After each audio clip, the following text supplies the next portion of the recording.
नमस्कार। प्रादेशिक मौसम केंद्र नई दिल्ली द्वारा दिल्ली एनसीआर के किसानों के लिए मौसम आधारित कृषि सलाह इस प्रकार है। दिल्ली में 3 फरवरी को आसमान में आंशिक रूप से बादल छाए रहेंगे। रात के समय कुहासा कोहरा होने की संभावना है। 4 और 5 फरवरी को आसमान में आंशिक रूप से बादल छाए रहेंगे। 4 फरवरी को सुबह के समय अनेक स्थानों पर मध्यम कोहरा तथा कहीं कहीं घना कोहरा होने की संभावना है, जिसके लिए पीले रंग की चेतावनी जारी की गई है। 5 फरवरी को सुबह के समय छिछला से मध्यम कोहरा होने की संभावना है।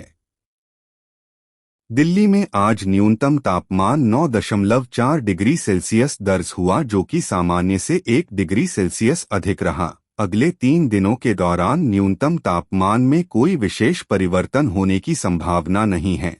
दिल्ली में आज अधिकतम तापमान 20 से 22 डिग्री सेल्सियस तक रहने का अनुमान है। अगले 24 घंटों में अधिकतम तापमान में 1 से 2 डिग्री सेल्सियस की वृद्धि होने की संभावना है। मौसम के पूर्वानुमान को देखते हुए किसानों को सलाह दी जाती है कि बीते दिनों की बारिश को देखते हुए किसानों को सलाह दी जाती है कि वे खड़ी फसलों में सिंचाई और सभी प्रकार के छिड़काव को रोक दें।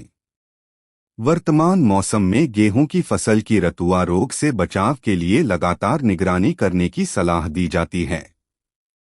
मधुमक्खियां सब्जियों और फसलों में परागण का महत्वपूर्ण स्रोत हैं, इसलिए मधुमक्खी पालन को बढ़ावा दिया जाना चाहिए।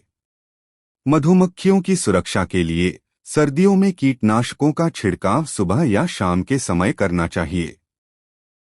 इस सप्ताह अनुकूल तापमान को देखते हुए किसानों को सलाह दी जाती है कि वे नर्सरी में ककड़ी, मिर्च, टमाटर और बैंगन की बुवाई करें और टमाटर, मिर्च और पत्ता गोभी के छोटे पौधों की रोपाई इस सप्ताह करें। प्रमाणित एजेंसी से अच्छी गुणवत्ता वाले बीज की व्यवस्था की जानी चाहिए। वर्तमान मौसम में आलू की फसल की लेट ब्लाइट के हमले से बचाव के लिए लगातार निगरानी करने की सलाह दी जाती है। कृपया लाइक, शेयर और सब्सक्राइब करें। धन्यवाद।